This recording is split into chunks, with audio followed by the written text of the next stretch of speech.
वाले नहीं, तो इनको तो जो ज्ञान है वो दादा भीष्म के द्वारा दिलाऊंगा। मैं उनकी अंतःकरण में प्रवेश करूंगा, बोलूंगा ही तो मैं, केवल चोला ही तो बदलना है। भगवान रात्रि को रुकी, प्रातः काल जब हुआ सभी लोगों को लेकर के बोले चलो आज दादा भीष्म के पास मिलाएं। भीष्म जी के पास में गए सब लोग। वहां भीष्म जी महाराज आज 52वां दिन है, सरसैया पर लोटे हुए हैं, बाणों की सैया पर, और बाणों की सैया पर लोटे लोटे हैं तो उनके पास में अनेक ऋषिगण एकत्रित हैं। वो जितनी भी वहां ऋषि हैं, धौम्य हैं, पराशर हैं, नारद हैं, सभी वहां पर जो है उनको अनेक प्रकार के उपदेश भीष्म को दे रहे हैं। और इतनी में जैसे ही गोविंद द्रौपदी सहित वहां पर पहुंचे, द्रौपदी ने देखा बड़े बड़े संत दादाजी को उपदेश दे रहे हैं। अब बेचारे भीष्म जी हैं, सरसैया पे पड़े हैं, खड़े तो हो नहीं सकते। उन्होंने तिरछी नजर से जैसे ही पीतांबरधारी यदुकुल कमल दिवाकर श्री कृष्ण को देखा, मन प्रफुल्लित हो गया। पांचों पांडव आए, सभी ने आकर के दादा श्री को प्रणाम किया, क्योंकि देखिए भगवान कृष्ण ने भी प्रणाम किया था। क्यों?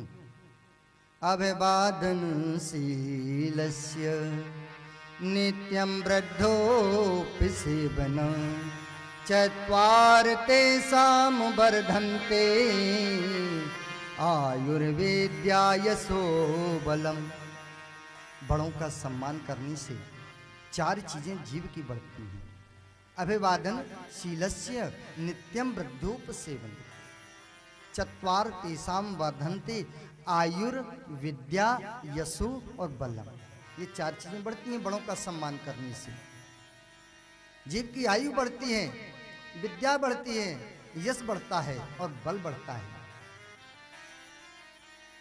भगवान ने प्रणाम किया। अब लेकिन बेचारे हाथ तो जोड़ नहीं पाए, उनकी आंखों से अश्रु की धारा गिरने लगी। बोले आज मधुसूदन मुझे प्रणाम करते हैं।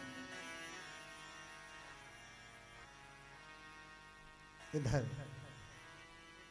अश्रु धारा बह रही है और जैसे ही वो बोले, आए भगवान को देखकर बोले ओहो मधुसूदन पधारे हो। अरे मैं भी कितना भाग्यशाली हूं, कितना मैं जो है मेरी समान संसार में और कोई दूसरा आज इतना भाग्यशाली नहीं। मेरे ऊपर कृपा करने के लिए स्वयं चलकर के आए हो। आज कुआं समुद्र स्वयं प्यासे के पास चलकर के आया है। तथापेकांत भक्तेषु पश्य भूपानुकंपितं यन्मे सोयस्त्यज साक्षात् कृष्णो दर्शनमागत। और युधिष्ठिर की ओर संबोधित करके बोले हे युधिष्ठिर देखो राजन, क्योंकि अब चक्रवर्ती सम्राट हो गए। बोले देखो आज मेरे कितनी अहो धन्य भाग, और हम जैसे भक्तों पर इन नारायण की कितनी असीम अनुकंपा होती है कि ये हमें प्रत्यक्ष दर्शन देने के लिए आए। और देखो इनकी कृपा, ये करुणा के सागर कैसी करुणा बरसा रहे हैं।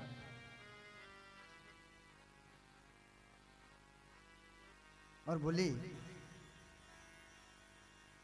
भगवान कृष्ण बोले दादा भीष्म मैं आपके पास तो इसलिए आया हूं क्योंकि आपकी जो ये है ना पोते, इनको बड़ी ही गिलानी है कि मेरे द्वारा मेरा जो परिवार था उसका मैंने संहार कर दिया छोटे से राज्य के पीछे। आप इनको मैं चाहता हूं कुछ उपदेश दें। भगवान के वचन सुनी तो बड़ा सुंदर उपदेश यहाँ पर भीष्म जी ने दिया है। दान धर्मान राज धर्मान मोक्ष धर्मान विभाग स्त्री धर्मान भगवत धर्मान समासव्यास योगत। बोले सबसे पहले दान धर्म के बारे में बतलाया। बोले राजन मैं कहता हूं